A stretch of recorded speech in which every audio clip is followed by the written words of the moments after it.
क्या हो गया?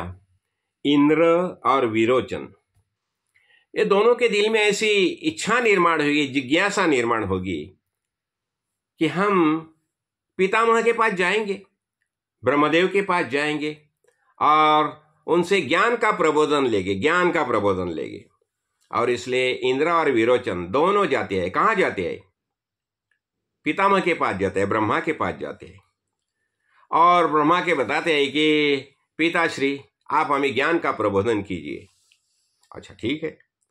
फिर देखो ब्रह्मदेव क्या करता है।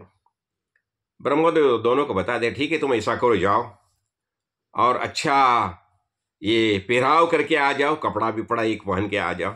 फिर दोनों जाते हैं और एकदम बढ़िया ड्रेस भी से डाल के आती है। फिर ब्रह्मदेव बताता है उन्हें, तुम ऐसा करो, अब ये पानी के अंदर तुम्हारी प्रतिमा देख लो। फिर दोनों देखते हैं, प्रतिमा देखते हैं, अपनी अपनी प्रतिमा देखते हैं और प्रतिमा देखने के बाद आते हैं ब्रह्मदेव के सामने और ब्रह्मदेव बताते हैं, अभी तुमने जो पानी के अंदर देखा ना, वही ब्रह्म है, यानी वही आत्मा है। ठीक है, दोनों चले जाते हैं। विरोचन जाता है, अपने असुर के शिष्य जो है, असुर सैन्य जो है, असुर परिवार जो है, वहां जाते हैं और सबको बताते हैं, देखो ये शरीर है ना, यही ब्रह्म है। हो गया। फिर असुरों ने क्या किया?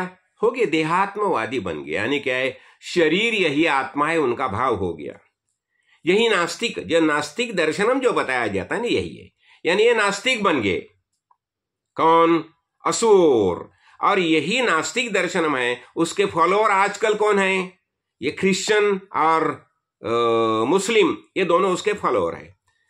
और यानी क्या है, वो वेद को मानते नहीं, ऐसे हो गया, नास्तिक दर्शनम मानने वाले हैं। अच्छा, और इंद्र क्या क्या? इंद्र चला गया। इंद्र सोचने लगा कि अरे मैं आत्मा कैसे हो सकता हूं, शरीर आत्मा कैसे हो सकता है? ये शरीर तो नाशीवंत है। हाँ, ये ना कुछ साल के बाद ये देह छोड़ेगा तो शरीर नष्ट हो गया।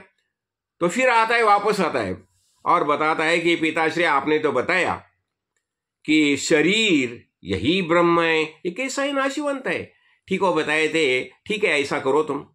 और 32 साल उसको साधना करने के लिए वहां बिठाते हैं और 32 साल के बाद उसे बताते हैं कि जो तुम स्वप्न में देखते हैं ना, वही ब्रह्म है। ठीक है, वो चला जाता है और फिर वो सोचने लगता है, अरे स्वप्न तो नाशीवान है, स्वप्न में हमारे पीछे कोई लगता है, हम भागते हैं, दौड़ते हैं, इतना ही, कभी कभी तो ऐसा होता है हम पसीना पसीना हो जाते हैं। तो फिर आता है, अरे स्वप्न तो नाशीवान है, स्वप्न में तो हम भी डरते हैं, भीते हैं, हाँ, ये ऐसा तो स्वप्न कैसा हो सकता है ब्रह्म?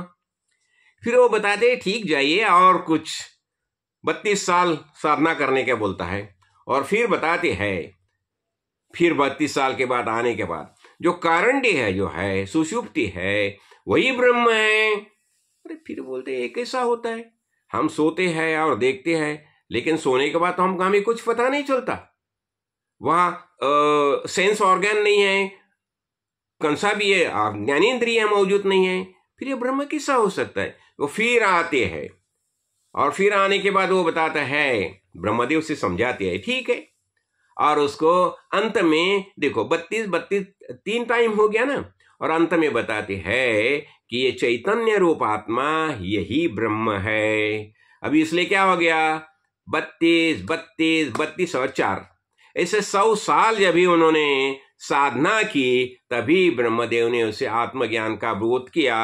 इसका अर्थ क्या हो गया, जब भी कोई हमें बोध करता है ना, कुछ समझाता है ना, तो हमारे दिल में सवाल निर्माण होने चाहिए, एक ऐसा हो सकता है।